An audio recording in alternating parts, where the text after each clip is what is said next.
Have you ever felt like you are dating someone who seems utterly perfect? They mirror your passions, anticipate your needs, flood you with affection, only to realize that this seemingly flawless relationship is slowly, subtly beginning to suffocate your very soul. This is the fundamental, painful question we must confront when searching for true partnership, because so many of us are dating for potential when we should be analyzing the pattern. We've been conditioned to seek fireworks. But the truth is, a lasting fire requires sustained fuel and air, not an immediate, explosive, and often short-lived burst. The goal of this journey together is to give you the psychological vocabulary and the ancient wisdom to discern a genuine connection from a relational trap. Because love isn't about blind faith. It's about educated awareness. And today we're pulling back the curtain on the 5 subtle psychological red flags that are the silent assassins of your relationship peace. I want to start with a sign that is the most deceptive, the one that feels like the ultimate validation of your worth, yet is often a brilliant disguise for control, a powerful maneuver that modern psychology calls love bombing. And the curiosity here is, how can someone giving you too much attention and affection actually be the first sign of profound danger? Think about the initial stages of a true, healthy connection. It unfolds, it respects seasons, it naturally builds, but a love bomber doesn't have the patience for this organic process.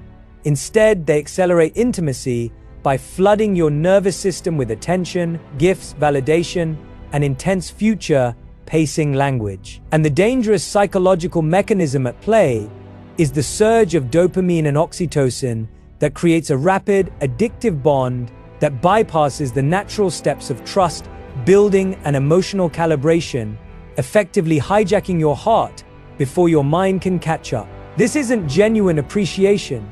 It is a strategic investment meant to generate deep, immediate dependency, and the goal is to dismantle your existing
economy.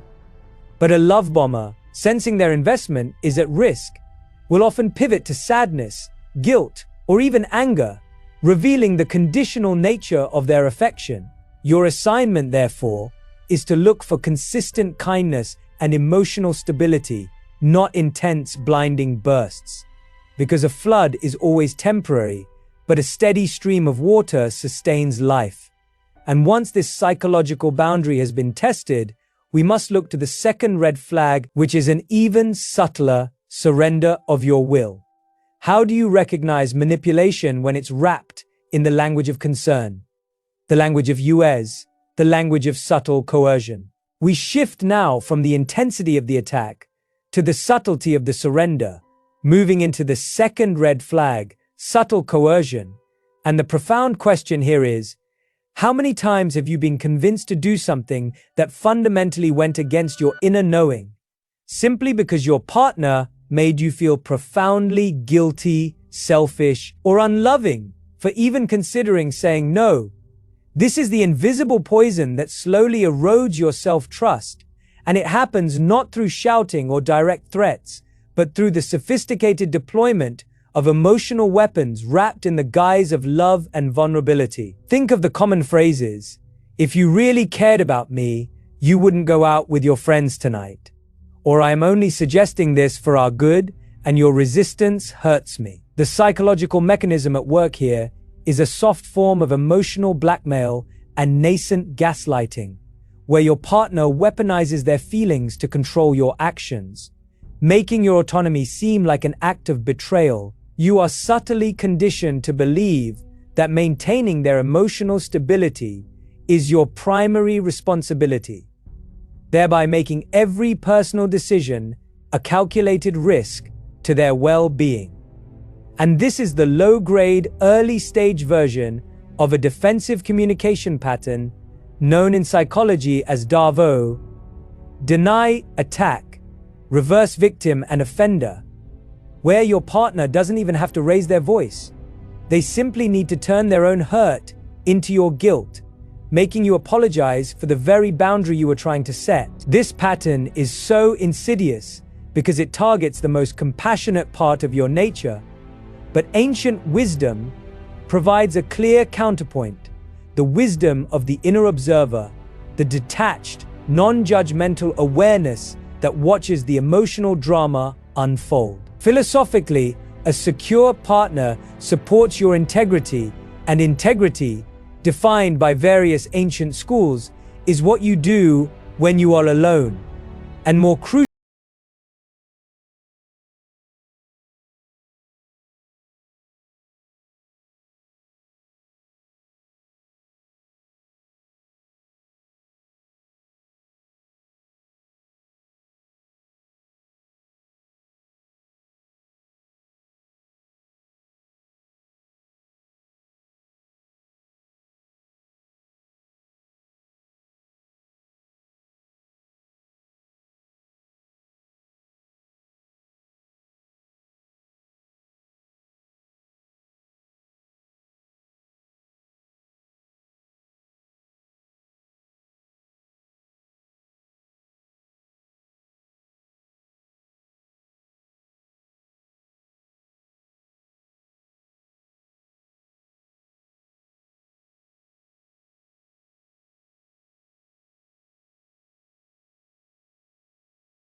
terrified of shattering it with an accidental word or action.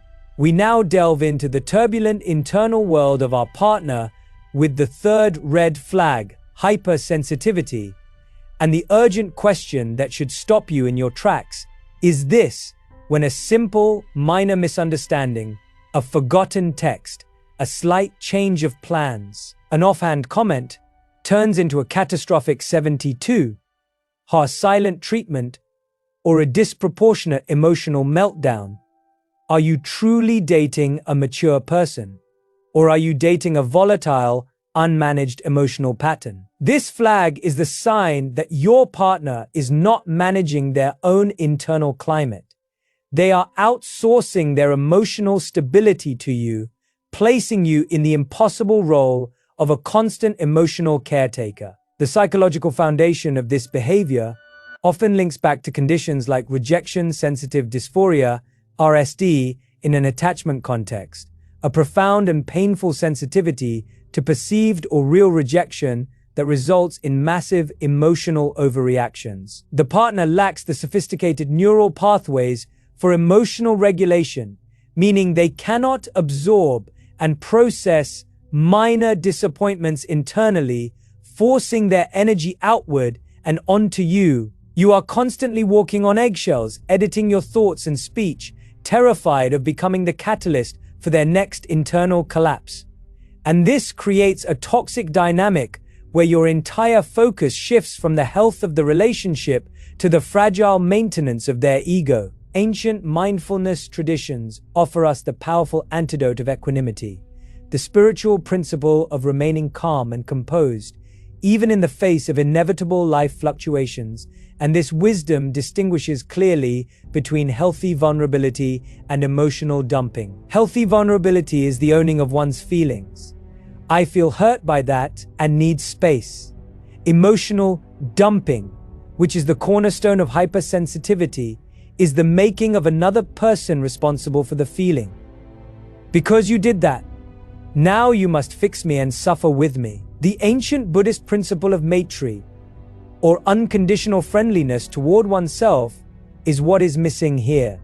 The hypersensitive partner is profoundly unfriendly to their own challenging emotions and thus demands that you take on the burden. The issue is not the sensitivity itself, but the lack of personal responsibility for the resultant emotional tsunami, and the practical key to recognizing and addressing this pattern is what I call the resilience test. When faced with a mild everyday friction, does your partner have the capacity to self-soothe, take personal accountability, and stabilize themselves, or do they immediately collapse, demand your constant energy, and make the situation infinitely bigger than it is? You must understand this profound truth. A partnership means sharing a life, but it never means becoming a full-time therapist or a human shield against the mild discomforts of reality.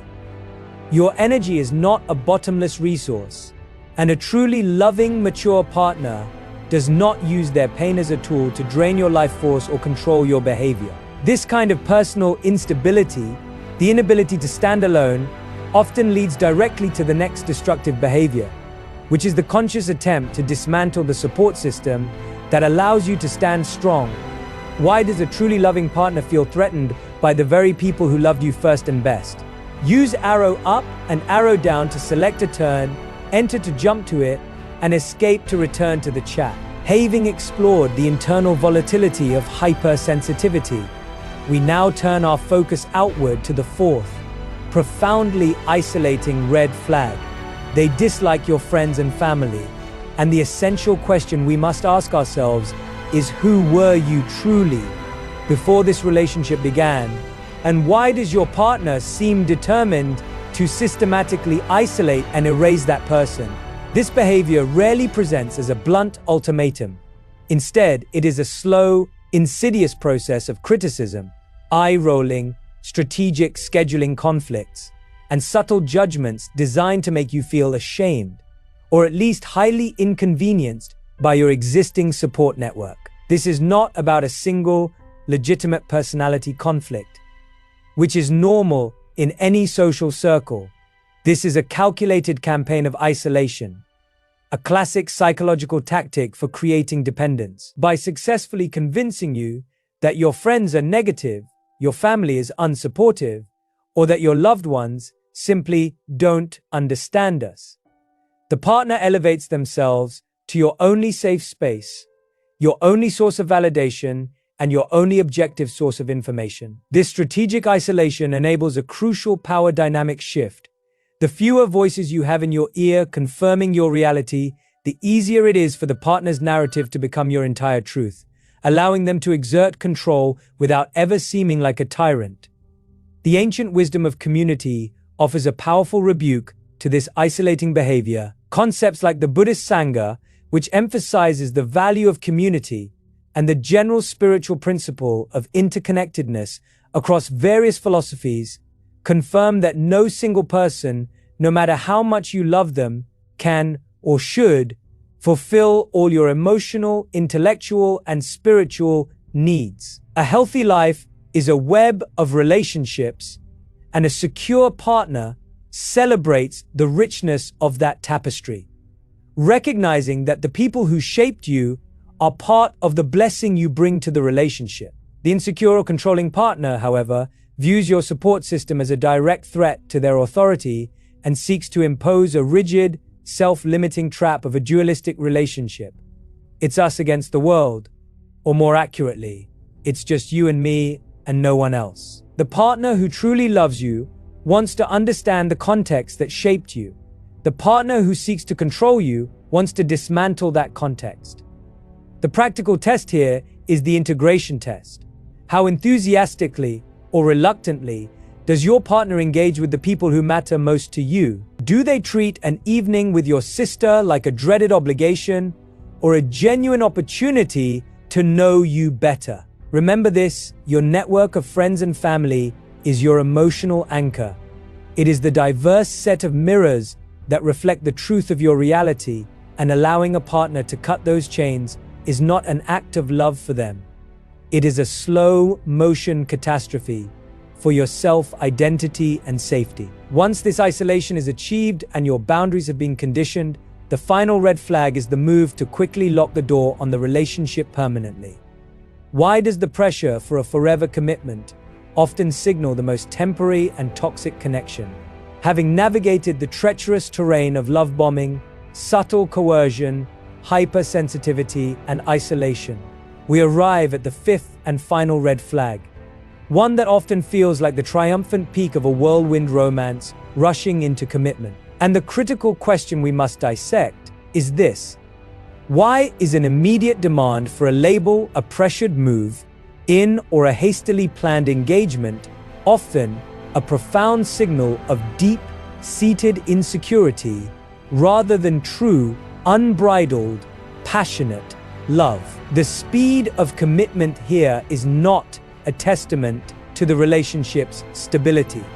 It is an attempt to compensate for its instability. Psychologically, this is driven by an intense need to stake a claim, an act of possessiveness where the partner attempts to solidify a deeply unstable or shallow connection with external, structural permanence. The urgency is a function of anxiety, a desperate maneuver to prevent the partner from having the necessary space, the time to reflect, to gather outside perspectives, or crucially, to change their mind based on the previously discussed red flags. By quickly tying you down with joint leases, shared finances, public announcements, or even marriage, they create a scaffolding of logistics designed to make separation financially, logistically, and socially difficult, thus trapping the relationship before you have the clarity to walk away. Ancient wisdom across traditions places supreme value on the principle of right action, which demands a natural, unforced unfolding, often referred to as prakriti, the idea that great, sustainable things take their necessary time to ripen. Commitment, marriage, and shared lives should be the natural result of a relationship that has demonstrably proven its health, resilience, and alignment through shared challenge and shared joy. Not a desperate attempt to impose an external structure to force a relationship to work. When a partner rushes, they're essentially short-circuiting the vital testing period. The dating phase is meant to be a laboratory for life, not a frantic race to the altar. The pressure is a clear indicator that the foundation is weak and requires a premature roof to keep the walls from caving in. The practical tool here is the future pace test. When you discuss the future, are the plans centered on shared values, mutual growth, and your collective aspirations, or are they primarily focused on the consolidation of their control over your logistics? Moving your finances, dictating your housing, or monopolizing your time? A secure partner is willing to wait because they trust the inherent goodness and strength of the bond you share. An insecure or controlling partner, however, needs to rush because they trust neither themselves nor the volatile dynamic they have created. You must listen to the silent wisdom of the pause. A healthy relationship is not a game of speed chess, and a true soulmate has the patience to allow the journey to unfold with grace. You are not dating for validation, you are dating for alignment. Your assignment is not to fix these red flags, but to recognize them and use that recognition to redirect your most sacred resource, your energy. We have walked through the 5 silent assassins of your relational peace, from the intense rush of love bombing to the suffocating pressure of a rushed commitment. Now, you must act. The ancient wisdom lives in your gut, and the modern psychology gives you the language to defend it. Don't ignore the pattern hoping for the potential. You deserve a love that grows, not a love that grabs. We have journeyed through the 5 most deceptive traps in dating, from the manufactured intensity of love bombing that hijacks your nervous system to the insidious erosion of your will through subtle coercion, the exhausting fragility of hypersensitivity that makes you a perpetual emotional caretaker, the calculated isolation that attempts to sever your vital anchor of friends and family, and finally, the anxious speed of rushing into commitment that attempts to lock down an unstable connection. Now, with the clarity provided by modern psychology and the grounding perspective of ancient mindfulness, the crucial question shifts from what to watch out for to what you are going to do with this truth, because knowledge without action is merely intellectual entertainment, and you are here for transformation. The most common error we make is confusing a red flag with a challenge we are uniquely qualified to fix. We fall into the heroic trap of believing that our love, our patience, or our positive energy can magically heal a deep-seated behavioral pattern in another person. Psychology is clear. You are dating the pattern, not the potential. And while change is possible for anyone, it must come from an internal, dedicated commitment by the individual, not from your external draining effort. Your assignment is not to become a fixer, but to become a fearless observer and protector of your own peace. The ancient mindfulness practice of vipassana, or insight meditation, teaches us to observe thoughts and feelings without attachment or reaction. And this is the spiritual discipline you must now apply to your dating life. Observe the red flags without immediately trying to rationalize them away or smother them with your optimism. When your inner voice, the one we discussed earlier, whispers a concern, a feeling of dread before a date, a sudden loss of energy after a conversation, an internal need to edit your truth. That is your ancient wisdom, your gut intelligence, providing a clear, biological signal. The modern psychological lens validates this. Your intuition is the subconscious processing of thousands of small, non-verbal cues your conscious mind missed. It is your brain's supercomputer delivering a summary report.